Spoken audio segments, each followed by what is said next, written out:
Edgar Allan Poe. Born Edgar Poe, January 19, 1809, died October 7, 1849, was an American writer, editor, and literary critic. Poe is best known for his poetry and short stories, particularly his tales of mystery and the macabre.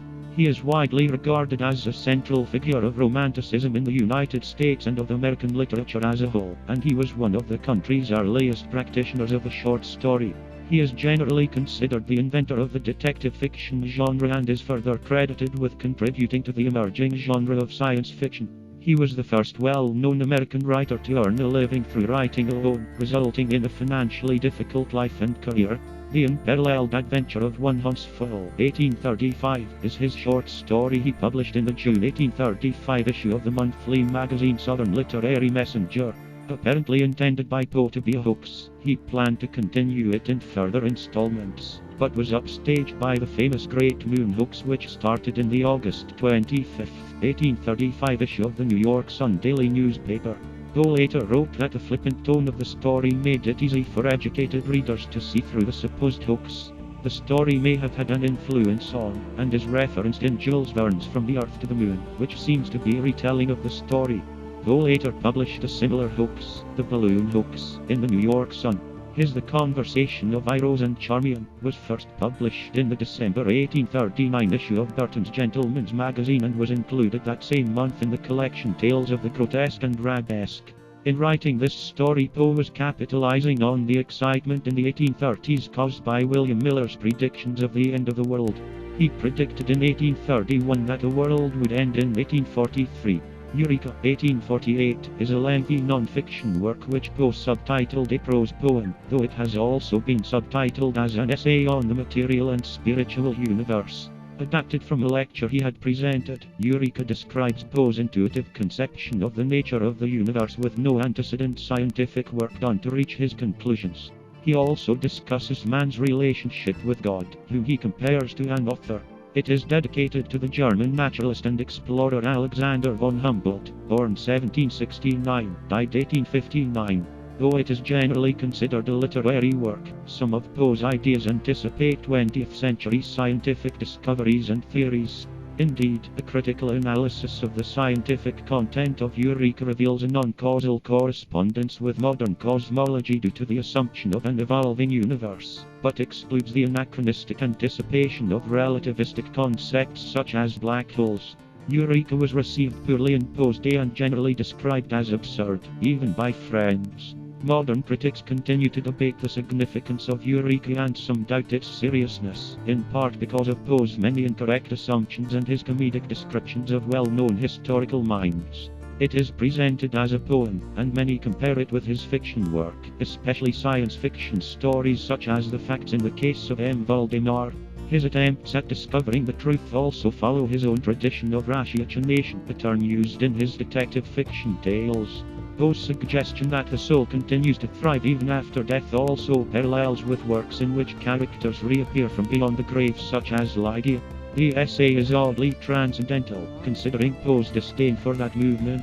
He considered it his greatest work and claimed it was more important than the discovery of gravity.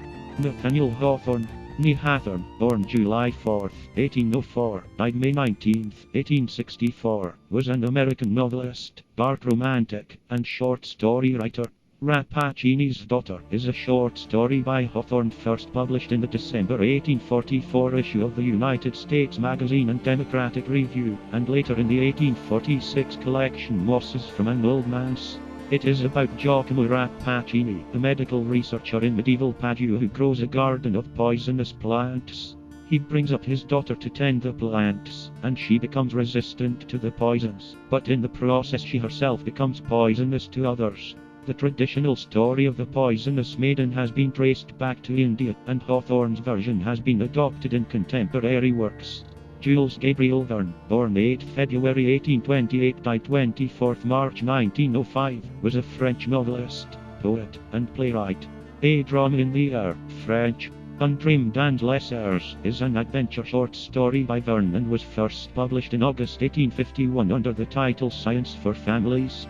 A Voyage in a Balloon, La Science Ephemeral, and Voyage in Ballon, in Musée d'Ephemerals, with 5 illustrations by Alexandre Didor in 1874, with 6 illustrations by Émile Antoine Baird. It was included in Dr. Ox, the only collection of Jules Verne's short stories published during Verne's lifetime. An English translation by Auntie Wilbur, published in May 1852 in Certain's Union Magazine of Literature, marked the first time a work by Jules Verne was translated into the English language. From the Earth to the Moon, French. De la Terre à la Lune is his 1865 novel.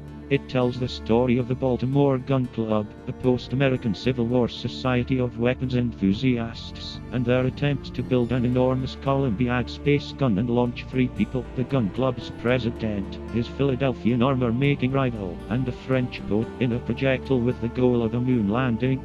The story is also notable in that Verne attempted to do some rough calculations as to the requirements for the cannon, and in that, considering the comparative lack of empirical data on the subject at the time, some of his figures are remarkably accurate.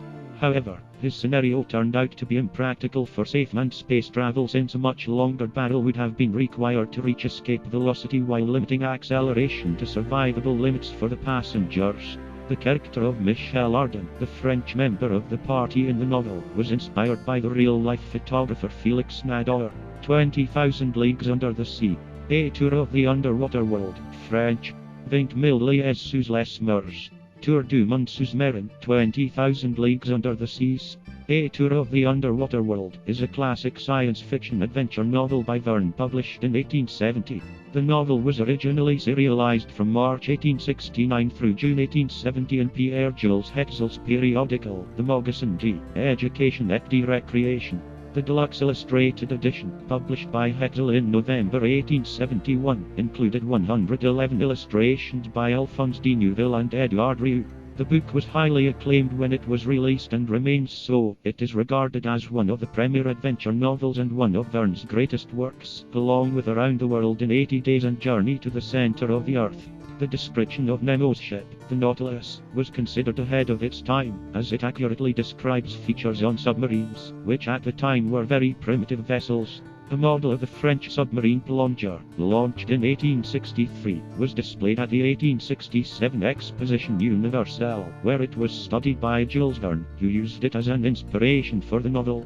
Herman Lang, possibly a pen name of an unknown English author, publishes in 1859 The Air Battle, A Vision of the Future. Nicholas Camille Flammarion, Fellow of the Royal Astronomical Society, born 26 February 1842, died 3 June 1925, was a French astronomer and author. He was a prolific author of more than 50 titles, including popular science works about astronomy, several notable early science fiction novels, and works on psychical research and related topics. He also published the magazine L'Astronomie, starting in 1882. He maintained a private observatory at Gervasy-sur-Orge, France. In Real and Imaginary Worlds, 1864, and Lumen, 1887, he describes a range of exotic species, including sentient plants which combine the processes of digestion and respiration. This belief in extraterrestrial life, Flammarion combined with a religious conviction derived, not from the Catholic faith upon which he had been raised, but from the writings of Jean Reynaud and their emphasis upon the transmigration of souls. Man he considered to be a citizen of the Sky Others world, studios of human work, schools where the expanding soul progressively learns and develops, assimilating gradually the knowledge to which its aspirations tend, approaching thus ever more the end of its destiny. Oni, 1889, is a reincarnation romance built on these ideas. His Omega, The Last Days of the World, French. La Fin du Monde is a science fiction novel published in 1894.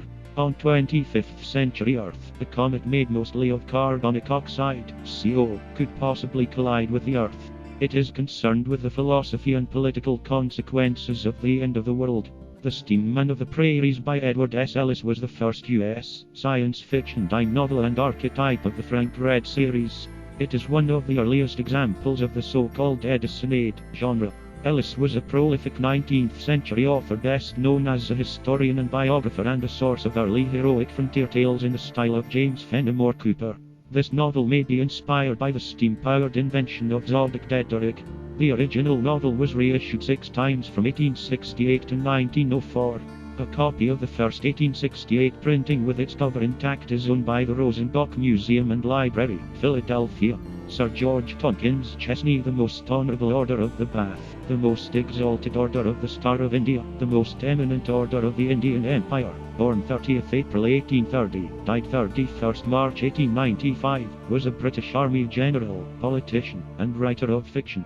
The Battle of Dorking, Reminiscences of a Volunteer is an 1871 novella by Chesney, starting the genre of invasion literature and an important precursor of science fiction.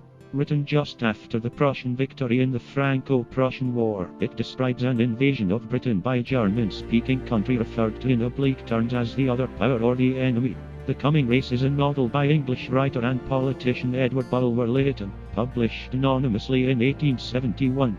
It has also been published as Vril, The Power of the Coming Race. Some readers have believed the account of a superior subterranean master race and the energy form called Vril, at least in part. Some theosophists, notably Helena Blavatsky, William Scott Elliott, and Rudolf Steiner, accepted the book as based on occult truth, in part. One 1960 book, The Morning of the Magicians, suggested that a secret Vril society existed in Weimar, Berlin. However, there is no evidence for the existence of such a society. Samuel Butler, born 4th December 1835, died 18th June 1902, was the iconoclastic English author of Eowyn, or Over the Range, a novel which was first published anonymously in 1872. The title is also the name of a country, supposedly discovered by the protagonist. In the novel, it is not revealed where Eowyn is, but it is clear that it is a fictional country. Butler meant the title to be understood as the word nowhere, backwards even though the letters H and W are transposed. The book is a satire on Victorian society. The first few chapters of the novel dealing with the discovery of Eowyn are in fact based on Butler's own experiences in New Zealand where, as a young man, he worked as a sheep farmer on Mesopotamia Station for about 4 years, 1860 to 64, and explored parts of the interior of the South Island and which he wrote about in his first year in Canterbury Settlement, 1863. Hidden Sciences and Anonymous Authors wrap up this episode, though it promises to get even murkier in the next installment. See you then.